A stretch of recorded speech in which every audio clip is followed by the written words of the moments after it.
What is going on, my Pro Guides fam? My name's Cody, and if you're a beginner or planning to swap to keyboard and mouse, this video will be perfect for you. We compiled 7 of our best tips to help turn you into a keyboard and mouse legend. Let's get into it, y'all.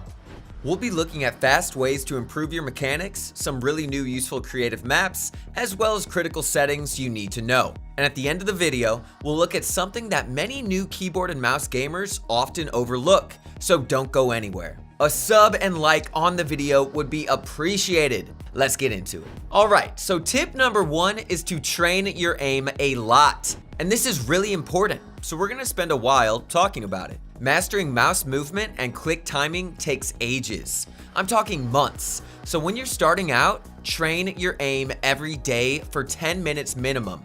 But we would recommend between 30 minutes to an hour. An hour of aim training can get boring. Yeah, but trust us, it is worth it. And you can always throw on some music or a podcast to keep yourself entertained. As for how you should aim train, if you're on a PC, you should definitely be taking advantage of aim training games like FOX or AimLab. FOX may cost $10, but it provides a very comprehensive aim training experience. And there are plenty of routines you can follow. For example, Aimer7's an aim coach, and his FOX routines are incredibly detailed. We'll leave a link in the description. But basically, you want to start at the beginner routine and work your way up over a few months for a complete aim training experience. And when you do train, make sure to alternate which style of aim you practice. So do 10 minutes of tracking, 10 minutes of flicks, then go back to tracking, back to flicks, and so on. Some research shows that alternating like this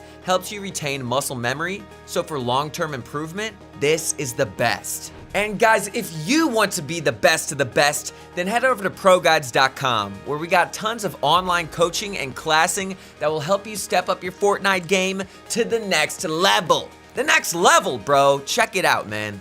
If you don't have a PC or just want to train in Fortnite, we recommend Raiders Practice Hub. In it, you can find a portal to Scavox Aim Trainer. We've talked a bunch about this map already. It's a staple, it's insanely good, and it's as close to a real aim trainer as you can get in Fortnite. But in Raiders Hub, there's also a portal to his aim duels. Practicing your aim against real players can feel tense, but it is excellent practice. And eventually, you need to learn how to combine movement with shooting. For example, if you're strafing left, your crosshair will move left too, just ever so slightly. So you need to compensate by moving your mouse a little to the right. And for someone new to keyboard and mouse, these small adjustments don't come naturally. It takes time getting used to, and this map is perfect for that. But if you want to keep your aim on point, just know the aim training never stops with keyboard and mouse. So use these resources, come up with a regular routine that focuses on areas you struggle in, and don't skip out. Grind, grind, grind! And once you're done grinding, grind some more. But do not forget to take, at least 30 minutes of your day, get outside, get some sun, soak up that vitamin D, it's good for your skin. And guys, if you are serious about getting good quickly, you should definitely check out our pro video reviews. You submit your VOD, our pro coaches review it, and then you'll get a detailed analysis in under 24 hours. They'll point out where you're messing up, what you should work on, and so on. Perfect if you just made the swap. Check it out by clicking up top or visiting the description link. Alright, training your aim is essential, but what's that other thing? Oh yeah, building. To get good quick, you need to grind your builds in creative just as much as you train your aim. First, with free building. Free building is so important in so many ways. Not only because it's how you get more in tune with your build binds, but also your timing. Button timing is crucial in a lot of building techniques. And when you're starting out on keyboard, getting the button timing down is challenging, especially with things like triple or quad edits. In that case, just start off slow, build whatever you can. With some, learning to build with a keyboard is a very slow process. Like, no joke, it can take you up to 2 or 3 months of daily grinding to get comfortable with building. Some people are faster, some are slower. But that's why you shouldn't feel bad starting off slow. Do what techniques you can, and again, practice every day. Not just free building, but other courses as well. Like for instance, edit courses. which you can find in Raiders Practice Hub. For tip number 3, you need to gain fighting experience. It's one thing to practice your aim and building in a closed environment, but once you add enemy players and other things your brain needs to pay attention to, that's when all that practice seems to go out the window. The good news is that there are some great maps to practice fighting. For one, FaZe Martaz just released his updated Turtle Wars with matchmaking. Just make sure that when you're joining creative from the lobby, you select Island Code instead of Create. Put the code in, and that takes you straight to the match with no problems. Other than Turtle Wars, we recommend Zone Wars and one-on-one build battles. Now you can pretty much always find these in the practice section of creative, but Zone Wars are also really good at providing a mixture of practice. So aiming and building techniques you're more likely to use in real games. 1v1s, on the other hand, are going to help you learn how to build while keeping track of enemies, looking for damage opportunities, and reacting based on how your enemy builds. Definitely one of the better ways to improve quickly. For tip number 4, you need to remember to stay in the right mindset. Obviously, learning keyboard and mouse is no walk in the park. Like we said, it can take months to feel comfortable, and during that time, it can feel grueling to the point where you might want to quit. But remember, you're still learning. It's normal to play worse when learning a new input, so you shouldn't ever dwell on any losses. Keep positive and use them as learning experiences. That way, in the long run, you'll probably end up becoming a much better player.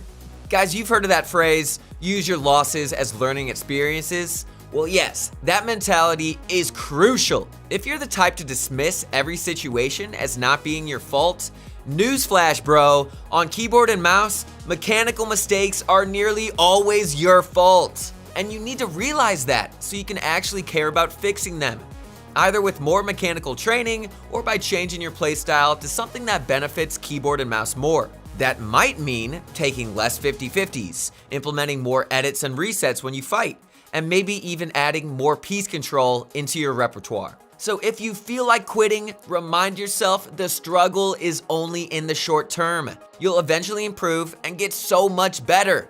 Stay optimistic. Remember to learn from your mistakes and you'll improve much quicker. For tip number 5, we need to talk about what's important when it comes to picking the right settings. First off, keybinds. You might have heard of the optimal keybinds, where you set your binds up so that your fingers never come off of your movement keys. Optimal binds aren't bad, but just know they're kind of overrated. Pro players like Booga or Clicks, actually most of them, don't even use optimal binds. Because truthfully, as long as you don't have trouble hitting specific keys, then they work.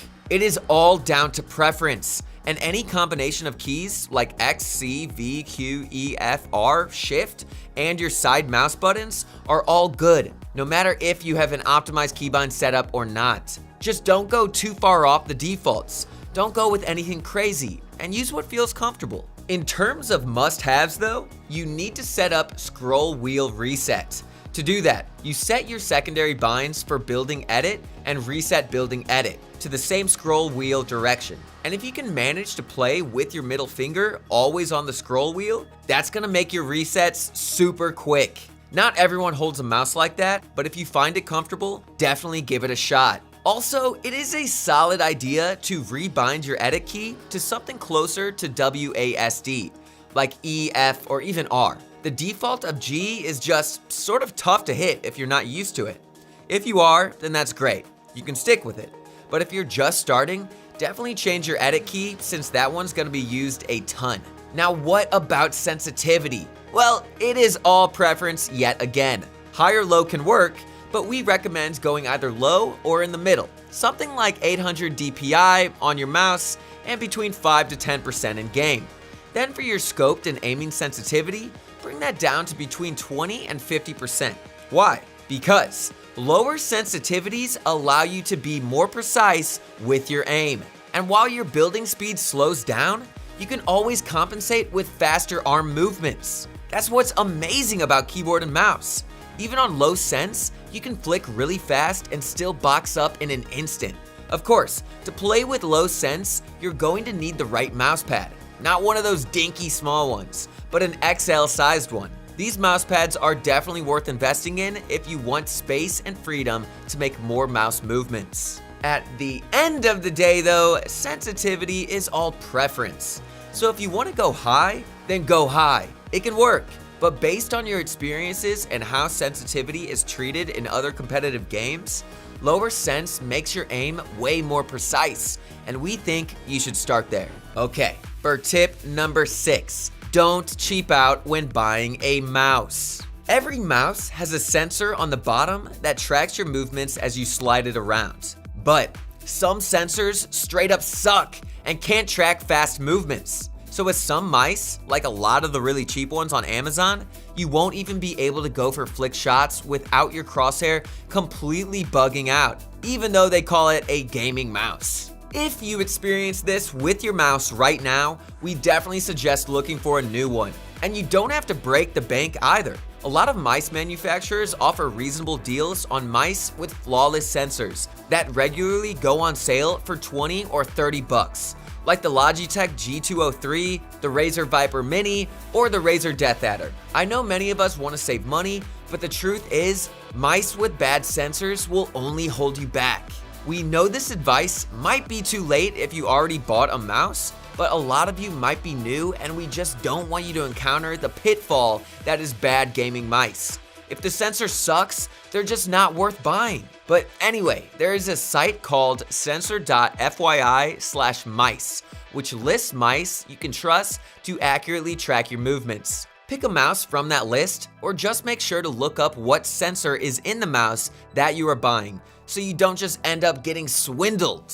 Lastly, for tip number 7, it is a good idea to wash your mouse pad every 6 months or so. As you use your mouse pad, there's gonna be a bunch of oil and sweat that goes from your arm and wrist onto the surface. That's totally normal, but eventually that grime will cake onto your mouse pad. Ugh! This will negatively interfere with your aim, not just by messing up the sensor, but also making your mousepad surface inconsistent and less smooth. And that can have huge downsides when you need precise tracking for things like edits or long distance shots. That's why you should just wash your mousepad. Soak it under the kitchen sink or bathtub. Get a sponge or some type of scrubbing tool and just lather in soap or some nice smelling body wash until it's eventually clean. Then you just pat it down and let it dry for a few hours. And FYI, this is only for regular cloth mouse pads. If yours has any electronics like RGB lighting or wireless charging, don't be foolish and submerge it in water. There are a bunch of videos on YouTube that can go over in detail how to wash your mouse pad already, so we won't waste any more of your time. This was more of a reminder, so check those out when you feel your mouse pad needs a clean. And if you have a happy mouse pad, then you will be a happy gamer. Okay, everyone, hope our tips for new keyboard and mouse players helped you out. If it did, don't forget to like the video and subscribe with the bell on for more future Pro Guides videos. If you have any of your own tips for keyboard and mouse players, share it in the comments down below. And remember, you can find all links and map codes in the description. Once again, though, I'm your host, Cody. Hope you have a wonderful day. I'll see you on the battlefield.